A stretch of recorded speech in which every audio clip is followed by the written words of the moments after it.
Hey everybody, it's Brian Shannon from alphatrends.net. Today's Friday, the 18th of November, 2016. Time to take a look at the stocks for this week and see where we are and what's coming up.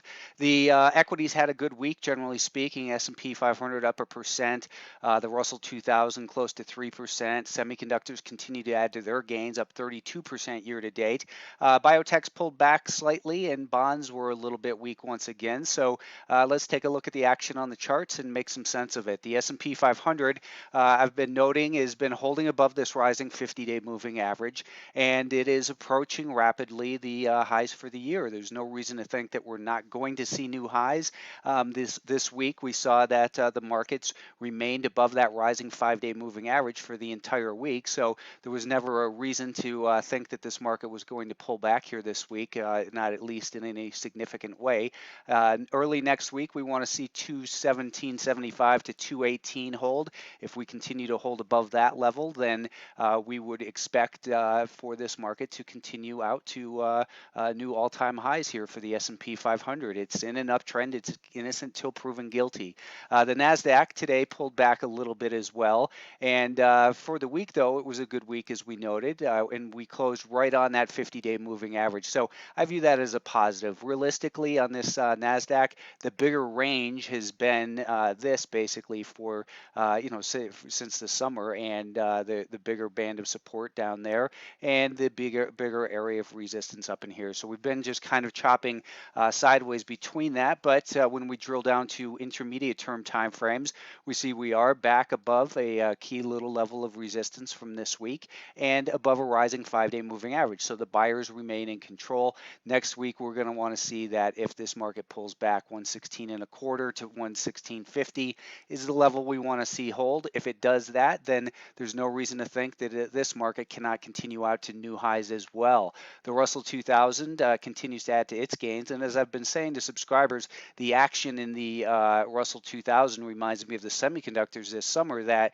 yes, it's up a lot, and a lot of people have been looking to short it, but there's absolutely zero evidence that it's something that should be shorted. This is the prior high for the year that we had seen back last year's high, actually, and we continue to hold above that. So it remains higher highs and higher lows. It's getting extended, it's stretched, whatever you want to call it.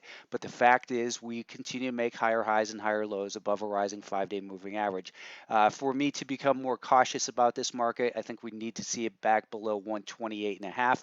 Otherwise, look for pullbacks in here to be controlled, and the buyers should remain in control as they do in the semiconductors. The semiconductors, we were talking about this band of resistance and the fact that the consolidations tend to resolve themselves in the direction of the primary trend, which of course is higher when we look at that weekly time frame. So it was not a surprise. In fact, subscribers, I've said that we wanted to get long above this level, and that our stops, these are the levels that we want to raise our stops to now. So innocent till proven guilty on the semiconductors. If we pull back next week, I think that the key level to hold will be near 69. The biotechs did pull back a little bit below this declining 5-day moving average. So that tells us that we don't want to make new purchases while it's below it. And on the daily time frame, we can still see that we're holding up nicely here. The year-to-date volume weighted average price for the biotechs, you can see, is down near that 200-day moving average. And it seems to me that this market should not be shorted. If you're going to short it while it's below that declining 5-day moving average and below today's volume weighted average price, you can do that for very aggressive trades, but I don't think that it's going to be something that turns into a bigger sell-off here.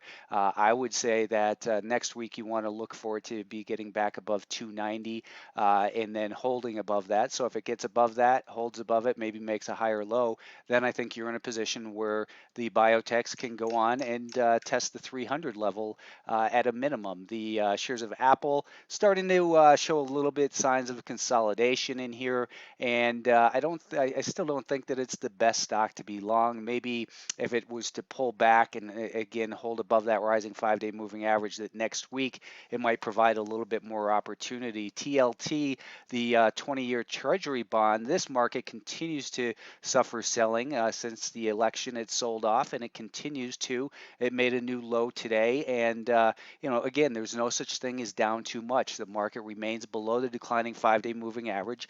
And as I always point out, we don't want to be buying the sucker breaks above that 5-day moving average.